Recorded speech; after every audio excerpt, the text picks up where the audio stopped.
យោធាកងទ័ពជើងទឹកនិងកងទ័ពអាកាសរបស់ចិនបានចេញល្បាតជុំវិញថ្មប្រប្រាស់ទឹកដែលមានឈ្មោះថា Scarborough ក្នុងសមុទ្រចិនខាងត្បូងនៅកាលពីថ្ងៃទី31មករា2026ដែលជាតំបន់ជម្លោះដែនទឹករវាងប្រទេសចិននិងប្រទេសហ្វីលីពីនរួមទាំងបណ្ដាប្រទេសមួយចំនួនផងដែរបញ្ជាការដ្ឋានកងទ័ពភាគខាងត្បូងរបស់ចិនបានប្រកាសថាយោធាកងទ័ពជើងទឹកនិងកងទ័ពអាកាសរបស់ខ្លួនបានចេញប្រតិបត្តិការល្បាតជុំវិញតំបន់ Scarborough ដែលស្ថិតក្នុងសមុទ្រចិនខាងត្បូងចិនចាប់ផ្ដើមនៅការត្រៀមខ្លួនផ្នែកប្រយុទ្ធនៅក្នុងតំបន់នេះក្នុងខែមករាដើម្បីប្រឆាំងនឹងការបង្កហេតុរបស់រដ្ឋនានានៅក្នុងតំបន់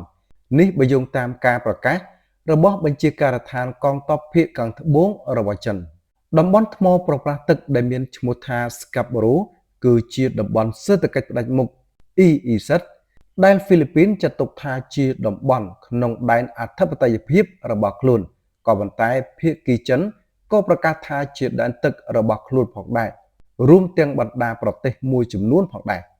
យ៉ាងណាមិញស្ថានទូតហ្វីលីពីនប្រចាំទីក្រុងប៉េកាំងមិនបានផ្ដល់ការឆ្លើយតបតាមការស្នើនៅឡើយទេលើបញ្ហានេះ